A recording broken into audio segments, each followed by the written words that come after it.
here and how we fit within US society and US history is necessary if we are going to live out our faith with integrity and wisdom. And obviously I'm very biased because I'm a historian by profession, but I really believe that history matters, and that my plea is really, I'm a layperson, so I can only do so much. Like I could write my books for university presses, I can give talks, but I truly believe that it's really church leaders like you who really have a platform and a space to enrich your congregations, people that you know, to study at least a little bit of history, to have an idea or an understanding of where they come from. And that basic grasp of history will be good for everyone. It'll be good for you as a church leader, but it'll also be good for your congregation, for lay people, because it'll help them as they're just living their lives in this country that we all call home, whether we want to or not, right? I think many of us have different attitudes toward the United States. Like when I decided to study US history, to get my PhD in US history, I had many Koreans ask me why. Why don't you study Korean history? And in fact, I did a whole field in modern Korean history, so I actually know more Korean history, at least Joseon Dynasty onward, than most Korean Americans. And I'm probably one of like 15 to 20 Korean American scholars in the secular academy who knows anything about early Korean American history, which goes back really to the early 1900s. It goes back earlier, but a lot of it really begins in the early 20th century.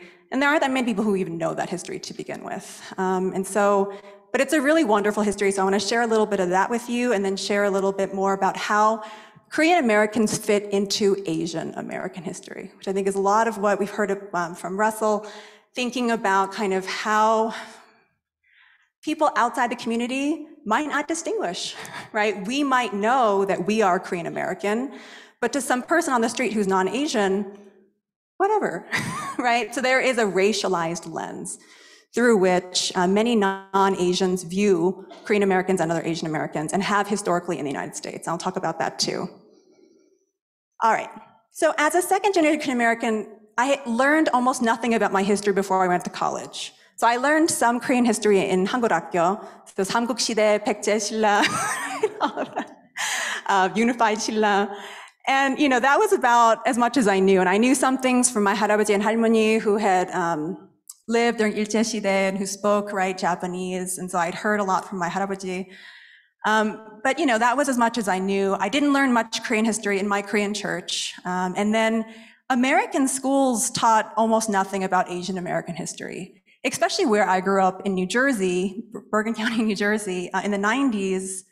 I mean, you learned about Chinese exclusion, which is actually really important. And I know Russell mentioned it. I'm going to talk a little bit more about it today.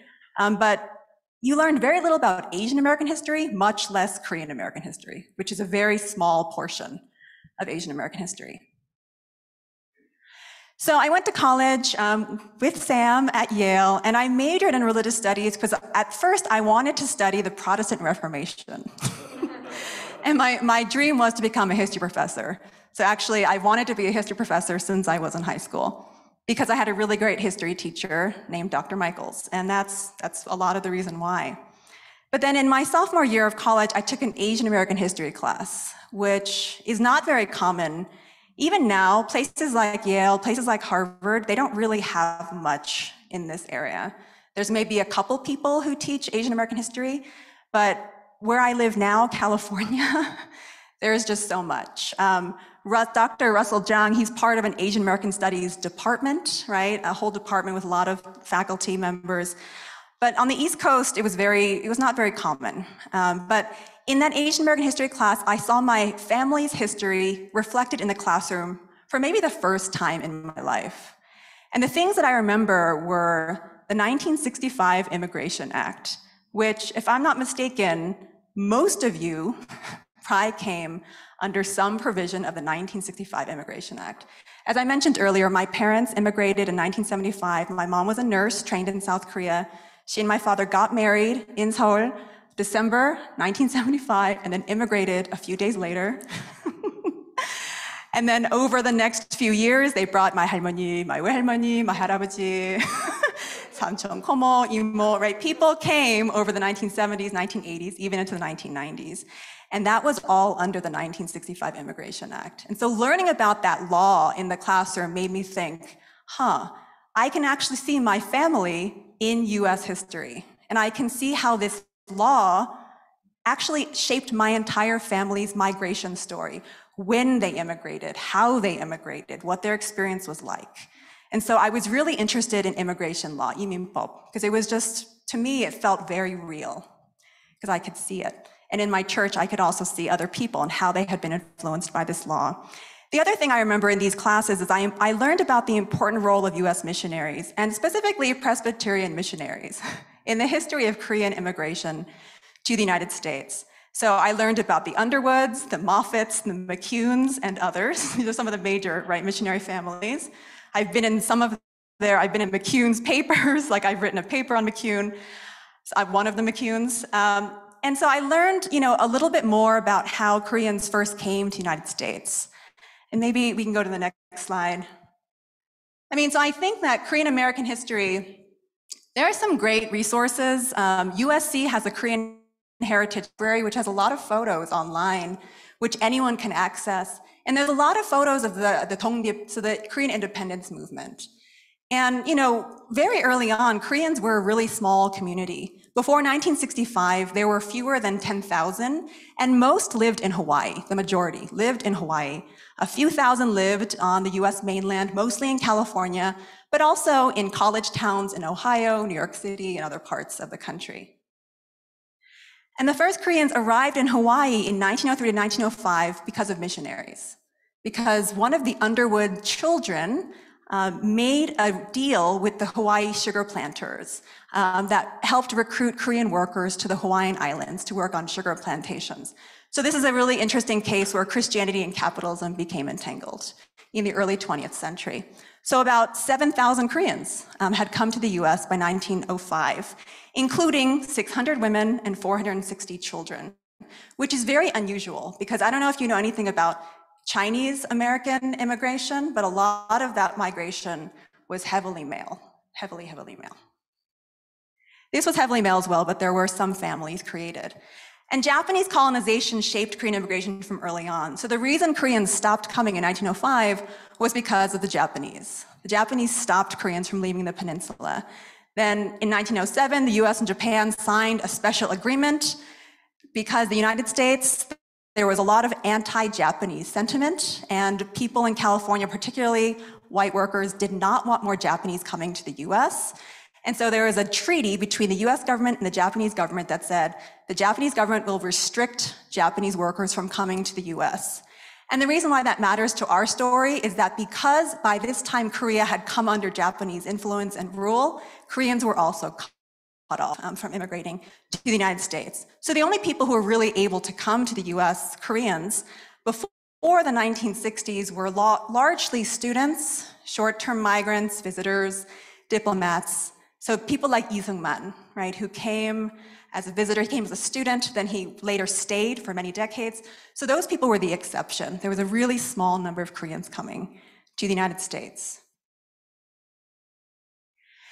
Now, what I really thought was interesting about this early history is that Korean American Christians have a really long history of being engaged in the world around them. So from the very beginning, as many of you know, from the very beginning, Korean Christians in the United States were actively fighting for Korean independence. So Koreans in Hawaii and California were the single largest source of money to support the Korean provisional government set up in China in 1919 with Lee Seung-man as the head. Most of that money came from the United States. It came from Korean workers who were working on sugar plantations, on farms in California, who were just doing kind of working class jobs because they couldn't get better jobs oftentimes. They were sending a lot of their money to the Korean provisional government. So they really funded the independence movement outside of Korea. And they were really active. They donated money to causes, they organized for freedom. And here, so here you have An Chang-ho, his memorial service in LA. So you have, right, a sizable Korean population, and they're all really committed to independence, 독립. Next slide. Next slide. Oh, here it is. Thank you. And during World War II, so one of the things I studied in college, I wrote my senior thesis on Korean Americans who were fighting for immigration and naturalization rights in the United States, which is not a topic that most people had even thought about. And I'll talk a little bit more about why I chose that topic, but this is a photo from 1942. The California National Guard, officially it didn't allow non-citizens to fight, but many patriotic Koreans living in California, they wanted to fight against the Japanese for US victory because they wanted, the Japanese to lose and for Korea to become free and independent once again. And so you have organizations like this, There's a Korean unit of the California National Guard, and literally some of these men who joined, these 아저씨들, 할아버지들, they were like older, and they were doing drills, they were practicing with guns, They were really trying to do their part, and they were fighting hard, they were active, and they were actively engaged, fighting for freedom for Korea. And it wasn't just first-generation Koreans who were active. I know the second-gen question, we talk about it now, and it's an ongoing question, but in my senior thesis in college, I realized there were second-generation Korean Americans living in Hawaii during the 1940s who were English-speaking, and they were the ones who were actually lobbying US Congress for immigration and naturalization rights for Koreans. They were writing briefs to Congress people. Some of them flew to Washington, D.C. from Hawaii, which was extremely expensive and difficult to do back in that day. And they were going to congressmen, they were saying, please, give Koreans in the United States legal status, please give Korea an immigration quota, please give us US citizenship. Literally in the 1940s. And some of these folks continued to lobby through the 1940s and 1950s. So it wasn't just the first gen, it was the second gen, they were active. But at the end of the day, it was really hard for Koreans to make these kinds of arguments, that they were 100% patriotic, loyal to America, because US officials saw Koreans as compromised. Some of them wondered if, Koreans in Korea, whether they were actually loyal to the Japanese or whether they would be loyal to the United States. They wondered about their communist kind of tendencies. As many of you know, there's the US military government set up in South Korea between 1945 and 1948. And then Lee Seung-man comes to power in 1948 in an election that was really not very fair.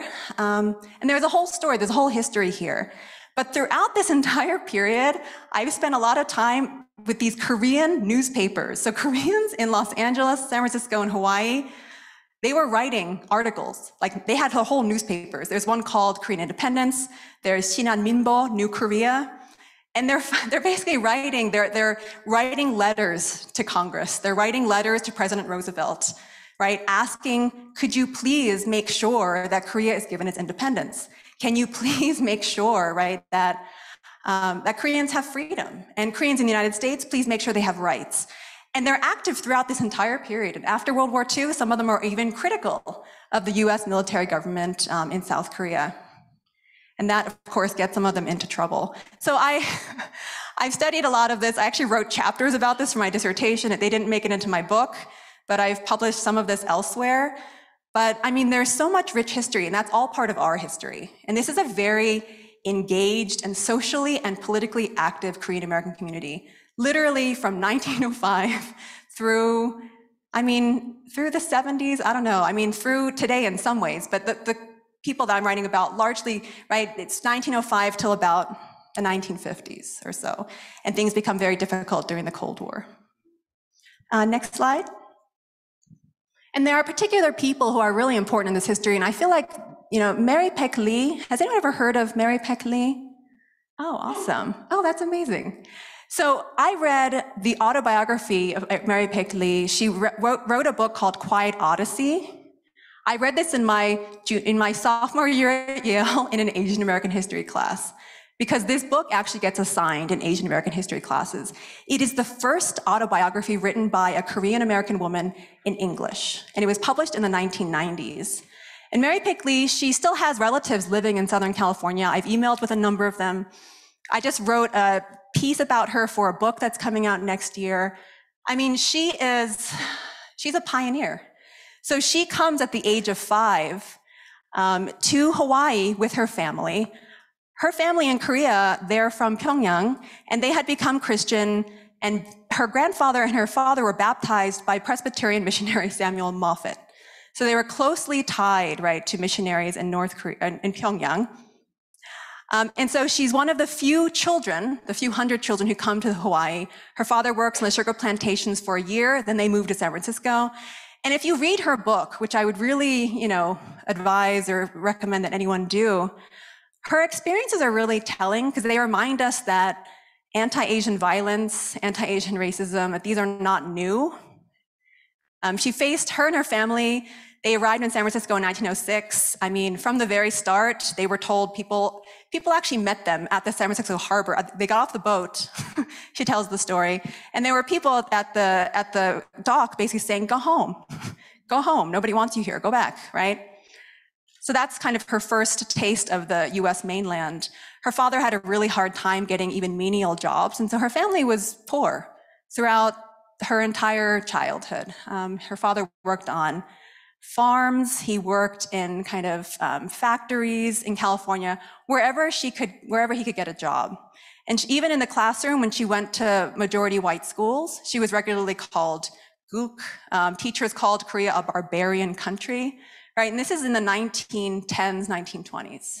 And so she writes about all these experiences, and it reminds us that this really is a long history, right, where Koreans are not accepted. And the last thing I'll say, I think, about this piece is, so Mary Peck Lee dies in the 1990s. So she writes about Korean American Christianity, but then I think over the last few decades in particular, but really starting in the Cold War, next slide. Part of what I'm writing about in my current book is the growing influence of US evangelicalism. So on the right, so I have so many book recommendations, and again, I don't expect that most people will read like 20 books at a time, but if you want to skim any of these books or even kind of look at them, there is actually work out there. So David Yu is one of my mentors. He's a professor at UCLA. He wrote an entire book about religion and Korean American history, and he is a specialist. He even wrote a history of the Korean United Methodist Church in Los Angeles. So he is a Christian, he's Korean American, and he is one of the foremost experts. So this book is actually really excellent on the left. And there's a book on the right that's coming out in a few months, which is also written by a second generation Korean American who's a professor at Candler School of Theology at Emory. And this book's coming out in January, I believe. And Helen Jin Kim, she basically writes about US evangelicalism and the relationship between US evangelicalism and South Korean evangelicalism during the Cold War. And I don't know if many of you know, or you might know this, I know the PCUSA is a mainline denomination. I also know the PCA is not a mainline denomination. And so I've done some research into these, right, different categories. But today, 30 to 40% of Asian American evangelicals are ethnically Korean. They're first gen, they're second gen, some of them are third gen. I'm sure many of you know this, Gospel Coalition. There are so many things I could talk about. But, I think what Dr. Kim traces in her book is how American evangelicalism really influenced South Korean Christianity and also South Korean politics between the 1940s and the 1970s. And she looks at groups like World Vision, the Billy Graham Evangelistic Association, Explo 74. Some of you might have been to that. One of my komos was there in Korea. And then Korea Campus Crusade for Christ, among other groups. And she traces how, there are these like really close connections. And so what's happening in the United States with evangelicalism influences, right, what's happening in Korea. And these stories become really entangled through the 1970s into the early 1980s. And by the way, this is also part of the story of kind of capitalism and Christianity. I think we talked earlier, Russell mentioned, I think many of us have talked about kind of the more, like when we think about some church practices, they're kind of corporate, right? Kind of capitalist corporate practices, keeping track of like people, et cetera. And I think that's how a lot of churches kind of do things today. But what historians show is that it's really groups like the Billy Graham Evangelistic Association that made that common. The BGEA was actually one of the first US organizations that adopted a very kind of capitalistic corporate model. Like, how many people are coming to these crusades? How many people are, coming to the altar calls? How do we keep track of them? This might sound all very, common, but, even all that record keeping and kind of thinking about markets and audiences and tailoring things, the very kind of, in some ways capitalistic, in some ways consumeristic, those became popular really just during the 1950s and 60s. And they started with groups like the BGEA, the Billy Graham Evangelistic Association, and they became common for churches across denominations, mainline and evangelical. So when we think about the influence of that history on Korean Americans, Christians, even people outside evangelicalism, even people in mainline churches, to what extent has Korean American Christianity been shaped by this history? I think it's really important for us to think about. And then, so the thing is, there is this long history of Korean and Korean American struggle for justice and freedom. And so one of the questions I just want to pose for us is, like, what about today, right? How do Korean American Christians engage with society and fight for justice? And also, how might this have changed in the wake of the Atlanta shootings in March? Or how might it not have changed, right? These are just things for us to think about. Next slide. So some of you might know, 한복, 한복사님. Okay, so I just read about you. 반갑습니다. So, there you are. So from the Washington Post, I saw this article posted all over the place by my Korean American colleagues and friends, because I think a lot of second generation Korean American Christians I knew were very encouraged by stories like these. The idea that even first gen Korean American pastors were more willing to speak out against injustices they see, not just in Korea, but in US society. And I think, again, I said earlier that I think second gen Korean Americans have a lot of responsibility in this area, but I don't think it's just second gen, right? I think since we all live here, there's a way in which we can all be engaged. And so during the pandemic, if you look at the graph on the right, this is from Politico. During the pandemic, Korean Americans were 30% more likely to identify with Asian Americans than they had been previously. So as we've said, honestly, as you know from being Korean American yourself, Korean Americans are interesting because they're like, yeah, we're Asian American, but then we're really Korean American, right? There's something special about that. And I think Russell can attest to this. There are actually sociologists who study Korean American Christians and how, even as maybe other Asian Americans were forming Pan-Asian churches, Pan-Asian parachurch groups on college campuses, there were Koreans who were forming their own churches in places like LA. So Sharon Kim, sociologist, works on that. I think she's also a pastor's wife, or she might be in the pastorate herself. And then Rebecca Kim, a professor at Pepperdine, writes about Korean Americans on college campuses.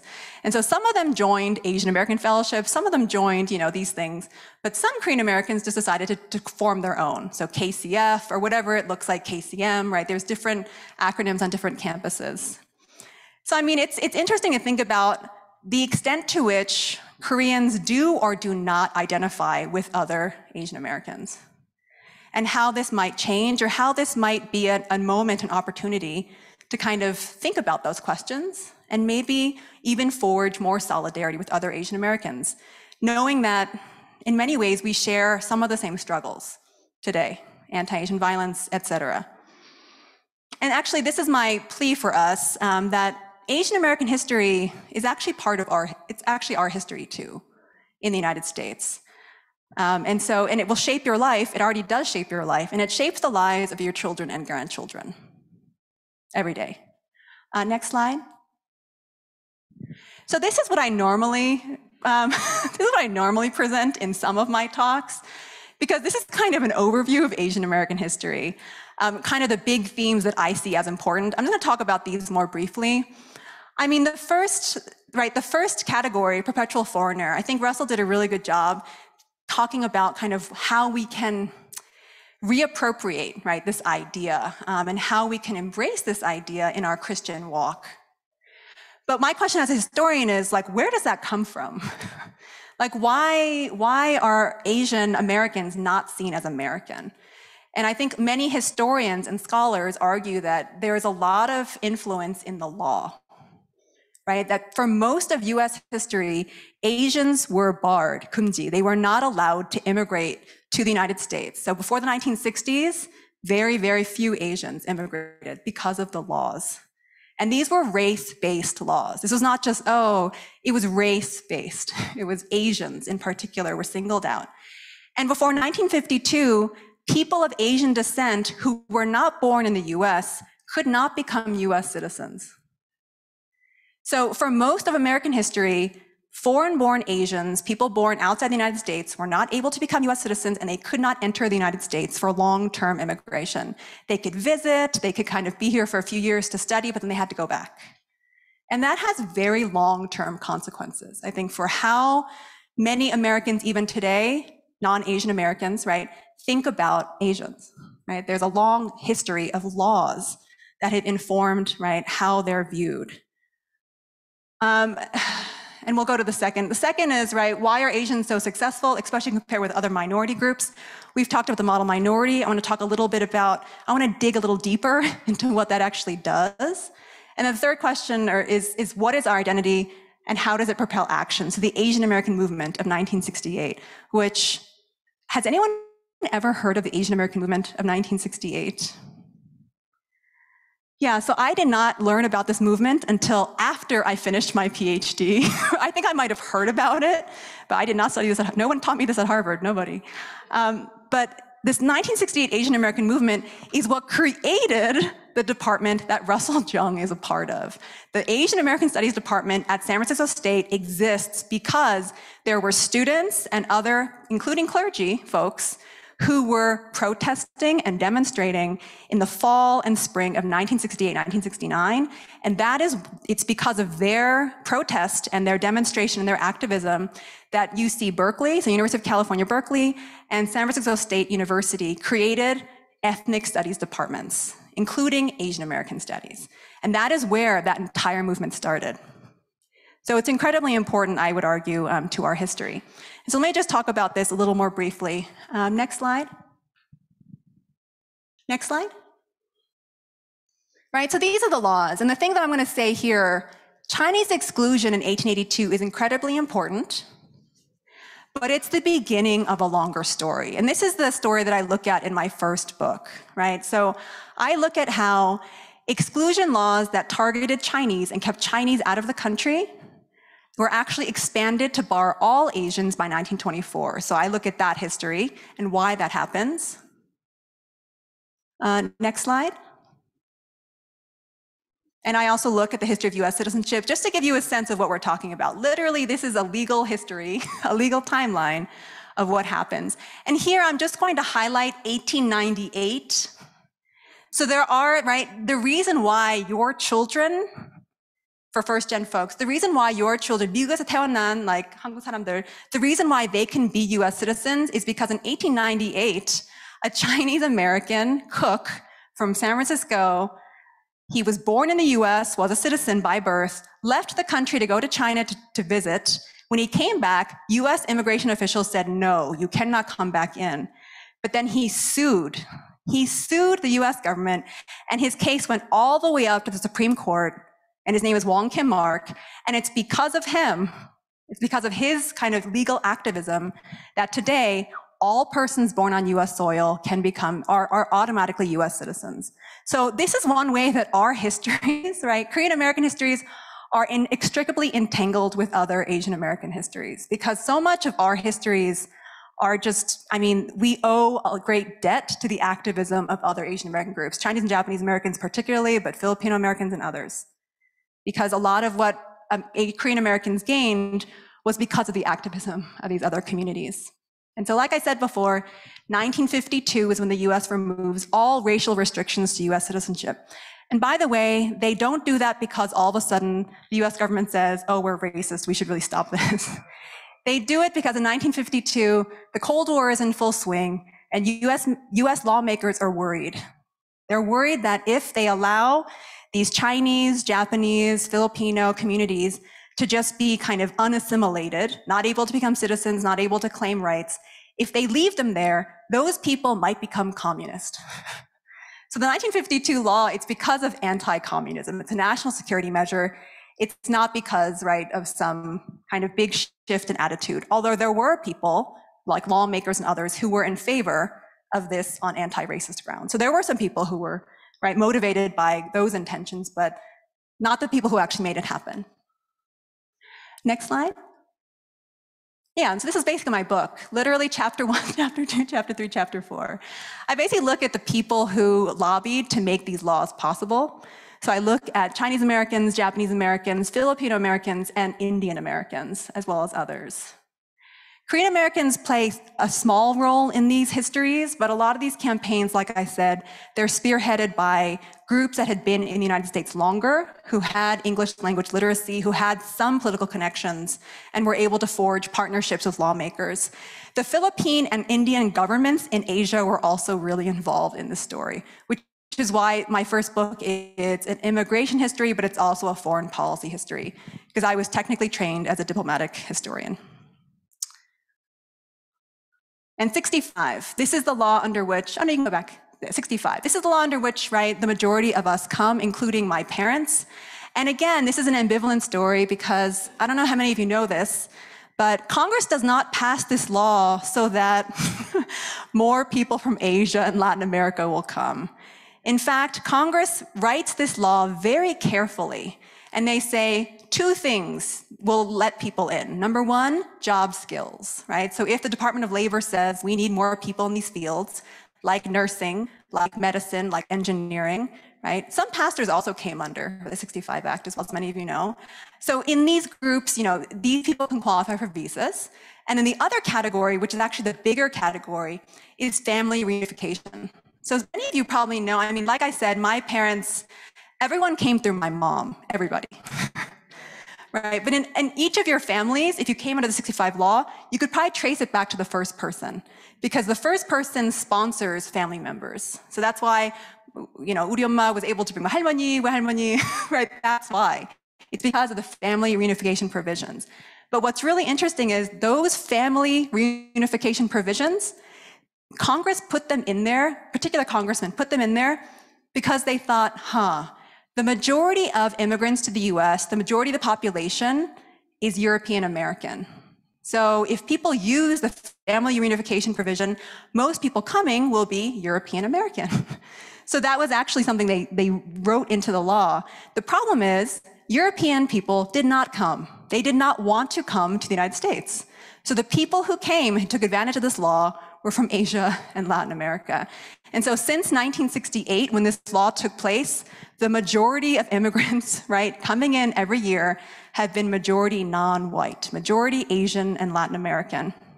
And it's because of this law. But it was not intentional. It was wholly unintentional. And that's really important.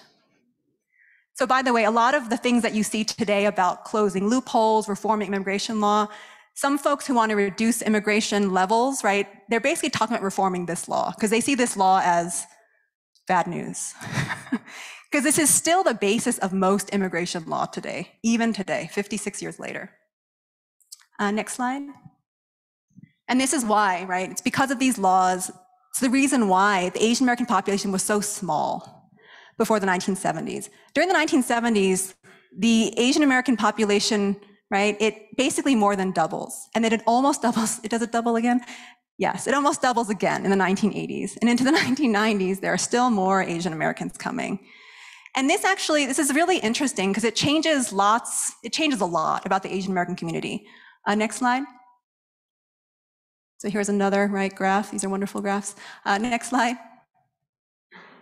Oh, and this point I just have to put in. When you think about who was coming under the 65 law, right? So there's a historian, Gary Kuhiro, who basically says Asians came to America because Americans first went to Asia. And I think that's true, right? It's the disruptions caused by even the Korean War, later the Vietnam War, and just US military interventions across Asia. When you think of who is coming during what periods of time, a lot of it can be traced directly to US missionary or military intervention in all parts of Asia, really, over the 19th and 20th centuries. Next slide. Okay, so this is how immigration changes after 1965. So majority Asian and Latin American, like I said. And next slide. It also is, right, this is also what changes the demographics of Asian America. So before 1980, Japanese Americans were the single largest ethnic group. In 1980, Chinese Americans become the largest and have remained the largest since then.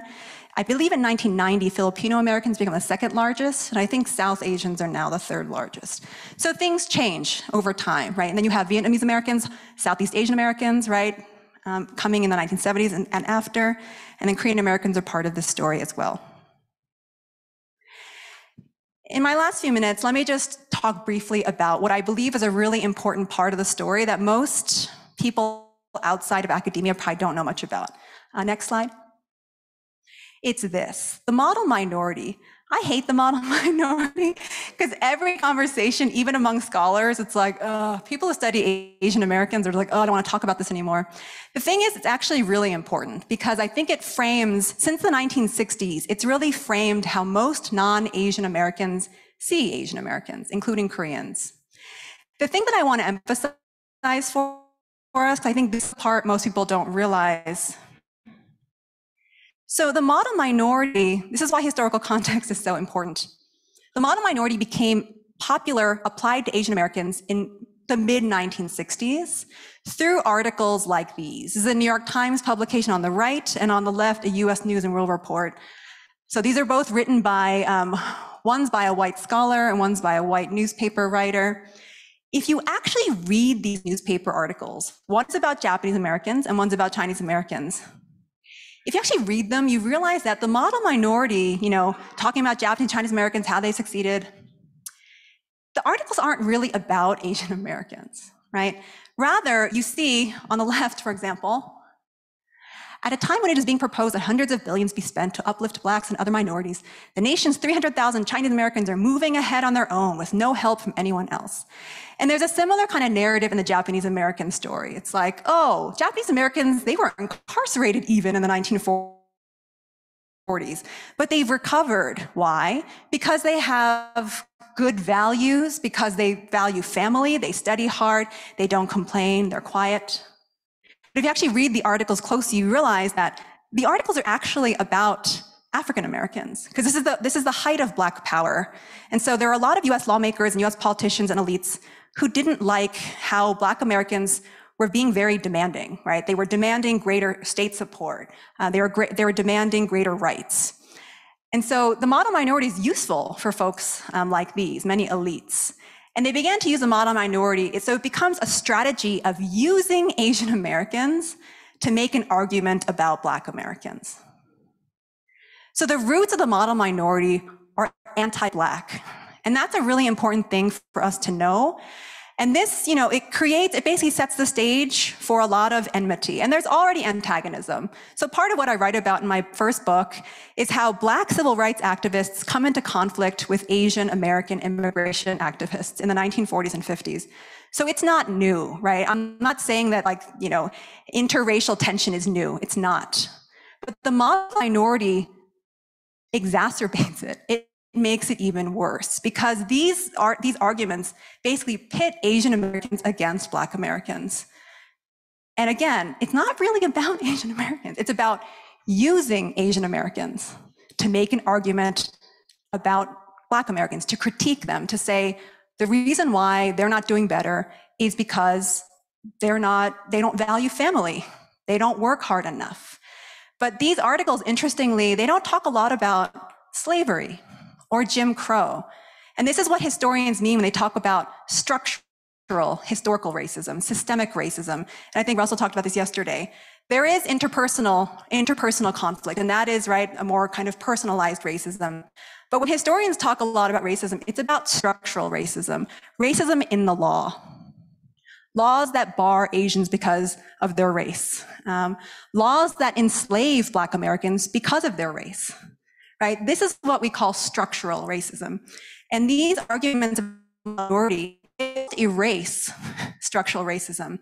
And they say, oh, the reason why certain groups do better than the others is because of their individual characteristics, because these people work hard, these individuals work hard, whereas these people do not. So again, the model minority, whenever you hear about it from now on, I want you to automatically think anti-Black, because it is. And it's, again, and it's not about Asian Americans. It's a tool, it's a strategy to critique Black Americans. And the last piece, next slide. Oh, there's more model minority. It changes as time goes on into affirmative action debates in the 80s through today, really. Next slide. And the last is the Asian American movement. And, you know, this movement is really important because it basically shows that in 1968, late 1960s, some Asian Americans rejected the model minority. And they said, don't use me to critique Black Americans. Don't use me against other people of color. And so you had a group of mostly Japanese, Chinese, Filipino, and some Korean Americans in places like California, New York, and Hawaii, who basically rejected the model minority and launched the Asian American movement. And the interesting thing is most of them are US born. So there's a really particular moment where US born Asian Americans are the majority. It has not happened since then. It probably will not happen ever again because there's so much immigration still coming in. But for like 30 years after World War II, US born Asian Americans were a majority. And they basically said, you know what it means to be Asian American? It means to be Pan-Asian, which means that, yes, I'm Japanese American, I'm Chinese American, I'm Korean American, but I'm also Asian American. I choose to be Asian American because I believe there is value in solidarity with other Asian Americans. Because even though we have very different histories, you know, and these are Korean Americans, Japanese Americans who are like, yes, your home country colonized my home country for many decades and caused like a lot of decades of strife.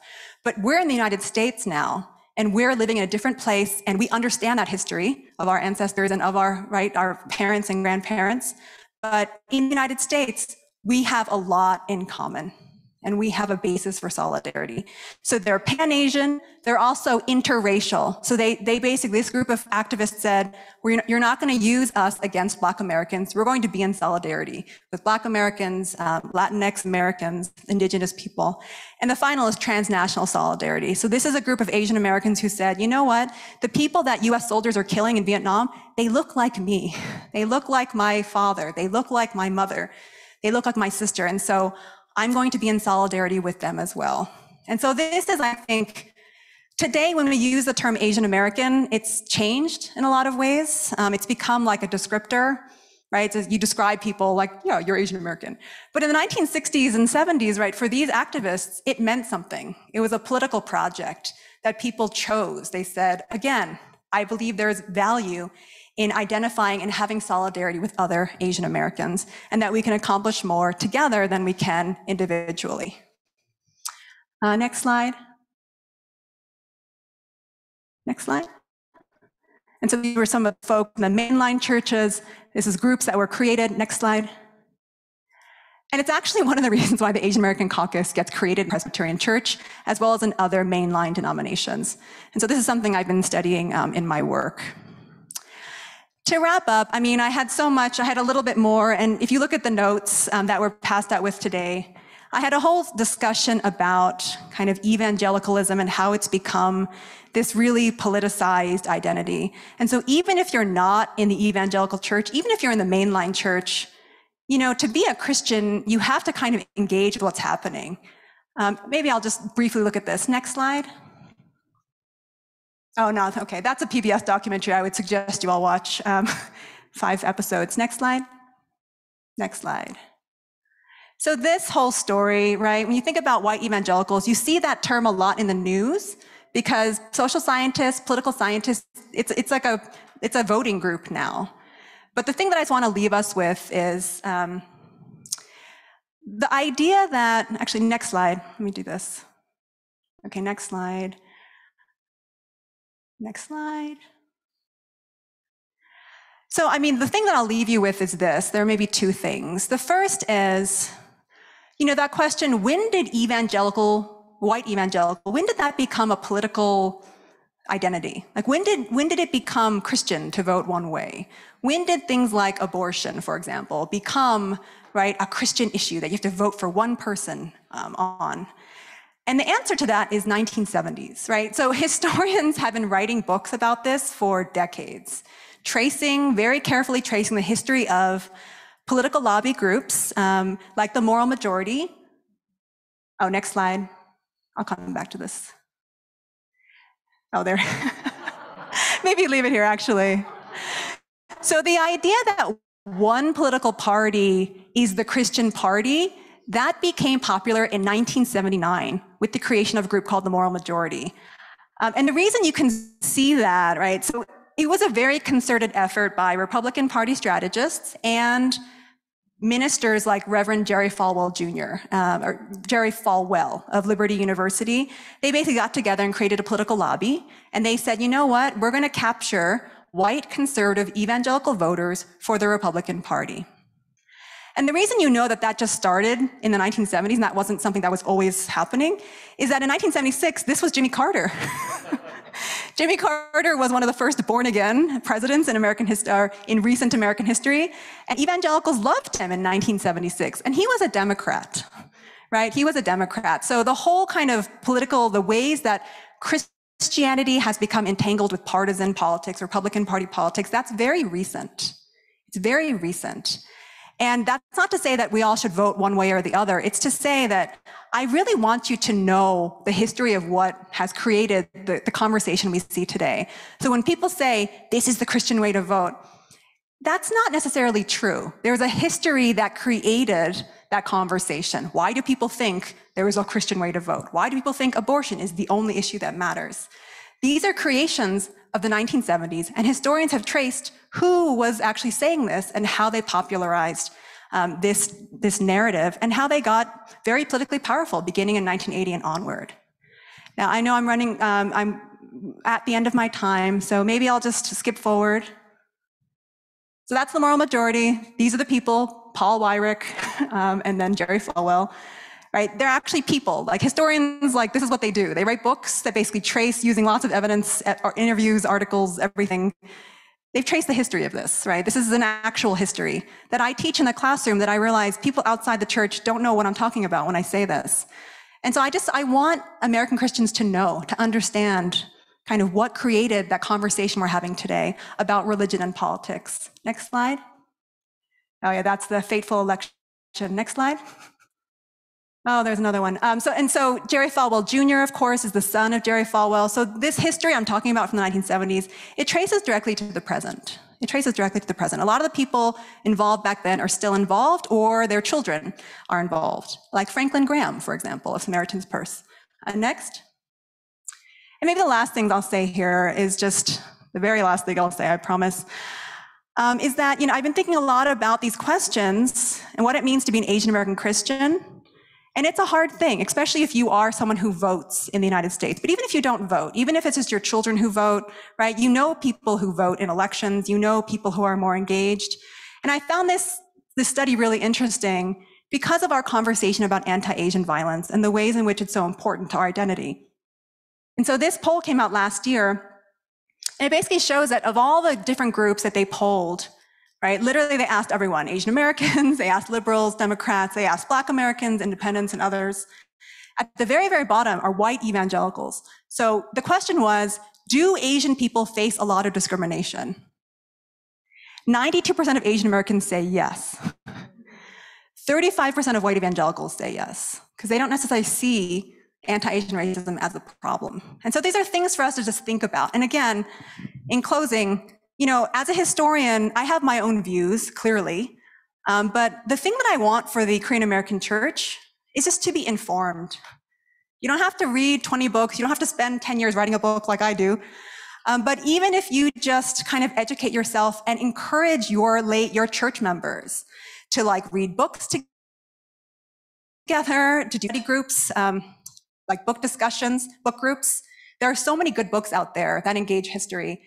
And so I would really encourage you, really my plea is, I can't do it as an academic because that's not my calling or it's not my field.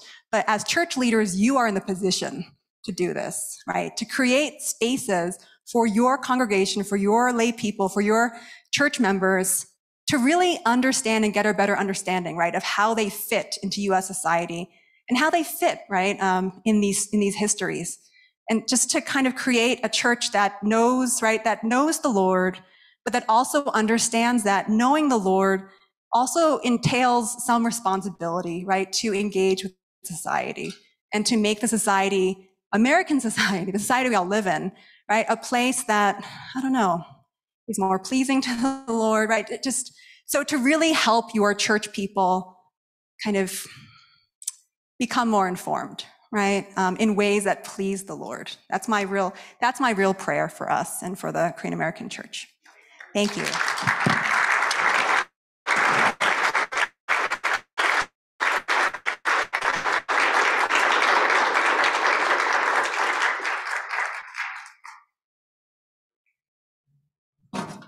So just one quick announcement. The van sign-up sheet is in that middle room as you exit. So if you want to get a ride to the Korean restaurants or Chinese restaurants, please sign up there. Otherwise, at 3:30 when we end here, we'll all go back to the hotel together. And as you enter the hotel, 이기호 장로님, Elder Simon Lee is gonna give you an envelope with the money for the dinner. There are restaurants around, and as mentioned, so we're gonna take just a quick 5-minute break, and if you could come back, we'll start with Wendy Tejima.